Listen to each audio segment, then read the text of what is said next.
యాసంగి సీజన్ ముగిసింది. రైతులు సాగు చేసిన పంట ఉత్పత్తులు చేతికి వచ్చాయి. సాగు భూములు కూడా ఖాళీగా ఉన్నాయి. ప్రస్తుతం వేసవి దుక్కులకు భూసార పరీక్షలు చేయించుకోవడానికి ఇదే సరైన సమయం. ముఖ్యంగా వేసవి దుక్కులు చేయడం వల్ల వానాకాలం పంటలో తెగుళ్లు, కలుపు మొక్కల నివారణకు ఉపయోగకరంగా ఉంటుంది. అంతేకాదు పచ్చిరొట్ట పైర్ల పెంపకంతో భూసారం పెంచుకొని పెట్టుబడులు తగ్గించుకునే వీలుంది. ఖరీఫ్ పంటలకు భూములను ఏ విధంగా సిద్ధం చేయాలో ఇప్పుడు తెలుసుకుందాం.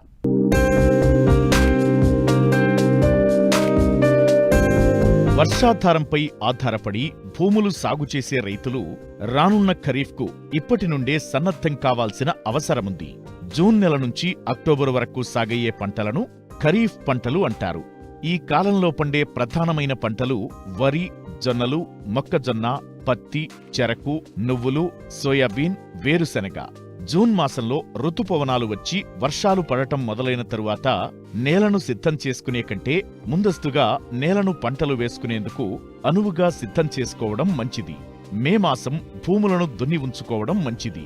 ఖరీఫ్ పంటకు సిద్ధమవుతున్న రైతులు ప్రస్తుతం మెట్ట, మాగాణి భూముల్లో ఎలాంటి పనులు చేయాలో తెలియజేస్తున్నారు వరంగల్ ప్రాంతీయ వ్యవసాయ పరిశోధనా స్థానం ఏడీఆర్ డాక్టర్ ఉమారెడ్డి. ప్రస్తుతం వరి కోతలు అయిపోయిన తర్వాత ఇమ్మీడియట్గా రైతులు చేపట్టాల్సిన కొన్ని పనులను కనుక గమనించినట్లయితే, ముఖ్యంగా మెట్ట ప్రాంతాల లోపల, అంటే ఎక్కడైతే మొక్కజొన్న కానీ, పత్తి కానీ, పెసలు ఇట్లాంటి పంటలు వేసి తీసేసిండ్రో అలాంటి ప్రాంతం లోపల, అంటే నెక్స్ట్ వానాకాలం లోపల పత్తి, మొక్కజొన్న ఇలాంటి వేయాలనుకునే సందర్భం లోపల రైతాంగం మొదటగా చేయాల్సింది ఏంటంటే, ఈ వేసవి దుక్కులు, అంటే కొంచెం లోతైనటువంటి దుక్కులు దున్నుకున్నట్లయితే నేలలో ఉన్నటువంటి ఈ వివిధ పురుగులకు సంబంధించిన కోశస్థ దశలు కూడా అధిక ఉష్ణోగ్రతకు ఎక్స్పోజ్ అవ్వడం చేత అవి చనిపోతాయి. కాబట్టి మనకు ఈ చీడపీడల ఉధృతిని తగ్గించవచ్చు. కాబట్టి లోతైనటువంటి దుక్కులు తప్పనిసరిగా చేసుకోవాలి. దానివల్ల మరొక ఉపయోగం ఏంటంటే, ఈ వేసవి లోపల కురిసేటువంటి 1-2 వర్షాలకు కూడా నీళ్లు బాగా లోపలికి ఇనికిపోయి భూగర్భ జలాలు కొంతమేరకు వృద్ధి చెందడానికి కూడా మనకు ఉపయోగపడతాయి. మనకు ఇంకొక విషయం ఏంటంటే, ఈ నేలలో భూసారాన్ని పెంచేటువంటి విషయాలు కూడా ఆలోచించాలి. మెట్ట ప్రాంతంలో కూడా, అంటే ముఖ్యంగా పశువుల ఎరువు కానివ్వండి, కోళ్ళ ఎరువు కానివ్వండి, గొర్రెల ఎరువు కానివ్వండి, చెరువు మట్టి కానీ ఏదైనా సరే, అంటే రైతాంగం మనం రసాయనిక ఎరువుల మీద చాలా ఖర్చు పెడుతున్నాం. మనం తప్పనిసరిగా సేంద్రియ ఎరువుల గురించి కూడా ఆలోచించాలి. మనం ఆలోచించి తప్పనిసరిగా వేసవి కాలం లోపల వాటిని తోలుకోవాలి. మనం వాటితో పాటు ఈ జనుములు కానీ, జీలుగలు కానీ, అంటే ఈ చివరి వారంలో కనుక వేసుకున్నట్లయితే దాదాపు ఒక నెల రోజుల పాటు కనుక అవి పెరిగినట్లయితే మీరు నెక్స్ట్ పత్తి వేసుకునే టైంకి అవి కొంత పెరుగుతాయి. వాటిని రోటోవేటర్ తోటి తిరిగి నేల లోపల కళ్ళెద్దునుకున్నట్లయితే పెద్ద మొత్తం లోపల సేంద్రియ కర్బనం అందించబడి మనం వేసినటువంటి ఎరువులన్నీ కూడా చాలా బాగా ఉపయోగపడి మొక్క ఆరోగ్యవంతంగా పెరిగేందుకు అవకాశం ఉంది. అదేవిధంగా ఈ వరి మాగాణి లోపల, ఇప్పుడు వరి కోసిన తర్వాత నెక్స్ట్ వానాకాలం వరకు ఏర్పాట్లు చేసుకోవాలి. కాబట్టి రైతులు ముఖ్యంగా గుర్తుపెట్టుకోవాల్సింది, ఇప్పుడు అకాల వర్షాలలో మనం ఇబ్బంది పడడానికి ఒక కారణం పంట దాదాపు మేలో కూడా హార్వెస్ట్ చేయకపోవడం చేత. దాన్ని మార్చి 31లో కనుక హార్వెస్ట్ చేసేటట్టు ఏర్పాట్లు చేసుకోగలిగితే మనం ఈ వర్షాల నుంచి బయటపడేటోళ్ళం. మనం రానున్న రోజులైనా సరే ఇలాంటి సమస్య రాకుండా ఉండాలంటే మార్చి చివరి వారం లోపల హార్వెస్ట్ అయ్యేటట్టుగా మనకు పంట ఉండాలి. అంటే మార్చి చివరిలో హార్వెస్ట్ కావాలి అంటే మనం నవంబర్ 10, 15, 20 మధ్య నారులు పోసుకోవాలి. మనం ఒక స్వల్పకాలిక రకాన్ని 120-125 రోజుల రకాన్ని నవంబర్లో 20 కట్ల పోసుకుంటే మనకు దాదాపు చలికి కొంత పంట కాలం పెరిగినప్పటికీ మార్చి 31 లోపల హార్వెస్ట్ చేసుకోవచ్చు. మనం అంటే నవంబర్లో నార్లు పోయాలంటే నవంబర్ కల్లా వానాకాలం అయిపోవాలి. మనకు నవంబర్లో వానాకాలం అయిపోవాలంటే మనకు ఇప్పుడు వానాకాలం లోపల దీర్ఘకాలిక రకాలకు బదులుగా మధ్యకాలిక రకాలను జూన్ చివరి కానీ జూలై మొదటి వారంలో కానీ నారు పోసుకున్నట్లయితే అప్పుడు మనం అక్టోబర్ 20 నుంచి నవంబర్ 10 లోపల హార్వెస్ట్ చేయొచ్చు. దాని ద్వారా మరొక ఉపయోగం ఏం జరుగుతుందంటే, ఈ వరి అంతా కూడా పూత దశలో ఉన్నప్పుడు ఇటు మబ్బులు గిట్ల లేకుండా మంచి దిగుబడులు కూడా రావడానికి అవకాశం ఉంటుంది. సో కాబట్టి ఈ దీర్ఘకాలిక రకాలకు ప్రత్యామ్నాయంగా మధ్యకాలిక రకాలను ఎన్నుకొని వాటిని మనం జూన్ ఎండింగ్లో కానీ జూలై మొదటి వారంలో కానీ నారబోసుకునేటట్టు వానాకాలంలో ఆలోచిస్తే రానున్న రోజుల లోపల వడగండ్ల వాన నుంచి మనం పూర్తిగా బయటపడేందుకు అవకాశం ఉంది. ఇంకా రెండో పాయింట్ ఏంటంటే, ఇప్పుడు పంటలు కోసినాక అవన్నీ తగలబెడతా అంటారు రైతులు. అవి తగలబెట్టద్దు. మనం తగలబెట్టకుండా తిరిగి నేల లోపల కళ్ళెద్దునేటట్టుగా ఏర్పాటు చేసుకోవాలి. నీళ్లు పెట్టి ఒకసారి రోటోవేటర్తో దున్ని ఎకరానికి ఒక 2 బస్తాల సింగిల్ సూపర్ ఫాస్ఫేట్ వేసి ఒక వారం 10 రోజుల తర్వాత మళ్ళీ ఒకసారి దున్ని నాటు పెట్టుకున్నట్లయితే చెత్త అంతా కూడా మురిగిపోయి మనకు పోషకాల లభ్యత పెరుగుతుంది. సేంద్రియ కర్బనం కూడా బాగా యాడ్ చేయబడుతుంది.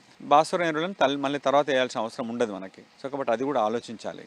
ఇంకొకటి ఏంటంటే, ఈ పచ్చిరొట్టె ఎరువులు కూడా జనుములు కానివ్వండి, జీలుగలు కానివ్వండి, వాటిని మనం మే చివర కానీ జూన్ మొదటి వారంలో కనుక చల్లుకున్నట్లయితే తొలకరి వర్షాలకు అవి దాదాపు ఒక 40 రోజుల వయసు, అంటే జూన్ ఎండింగ్కు జూలై మొదటి వారం లోపల అవి పూతకు వస్తాయి. అవి ఈ లోపల మనం నారు పోసుకున్నాం అనుకోండి. నారు పోసుకుంటే ఏంటంటే, అంటే పచ్చి రొట్టె ఎరువులు వేసిన తర్వాత 20-20 రోజులకు నారు పోయాలి. మనం పోస్తే నార ఎదగడానికి నెల రోజులు టైం పడుతుంది. పచ్చి రొట్టెలు అప్పుడు 40 రోజుల టైం అవుతుంది మనకు. సో కాబట్టి మే చివర లేదా జూన్ మొదటి వారం లోపల పచ్చి రొట్టెలు చల్లుకొని జూన్ 15-20 ఆ ప్రాంతం లోపల నారలు పోసుకుంటే అప్పుడు మనం పచ్చి రొట్టెలను పూత దశ లోపల దున్ని మనం నాటు పెట్టుకోవడానికి అవకాశం ఉంటుంది. అది చాలామంది రైతులు తప్పనిసరి చేయాలి మనం. లేకపోతే మనం ఎన్ని బస్తాల యూరియా వేసినా, డిఏపి వేసినా, పొటాష్ వేసినా కూడా మొక్కలకు అనుకున్న అన్ని రకాల పోషకాలు అందుబాటులోకి రావు. సూక్ష్మధాతు పోషకాల లోపాలు బాగా వస్తూ ఉంటాయి. వేసినటువంటి ఎరువులు కూడా బాగా వృధా అయిపోతూ ఉంటాయి, వేస్ట్ అవుతూ ఉంటాయి మనకు.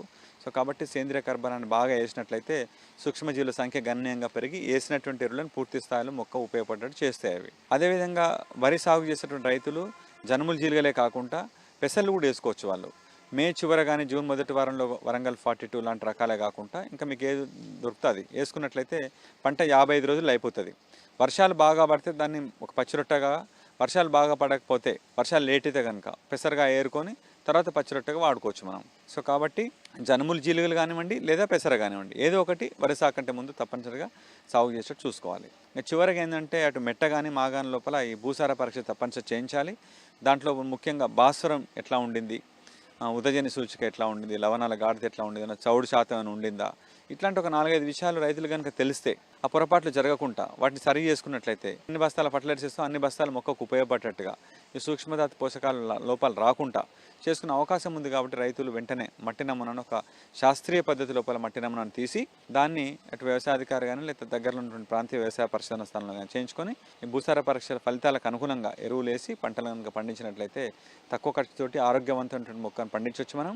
దాన్ని సకాలం లోపల హార్వెస్ట్ చేయడం చేత ఈ వడగండ్ల వానలు, అకాల వర్షాల నుంచి కూడా మనం బయటపడేందుకు అవకాశం ఉంది. సో కాబట్టి రైతాంగం ప్రస్తుతం నేను చెప్పినటువంటి ఈ 2-3 విషయాలు మెట్టలో ఎట్లా అయితే ఎట్లా, అదేవిధంగా మాగాన్లో అయితే ఎట్లా అనేటువంటి విషయాలు కనుక ఆలోచించినట్లయితే రానున్న రోజుల లోపల అధిక దిగుబడిని పొందడమే కాకుండా సకాలం లోపల హార్వెస్ట్ చేయడం చేత ఈ వర్షాల నుంచి కూడా మనం బయటపడేందుకు చాలా అవకాశం ఉంది.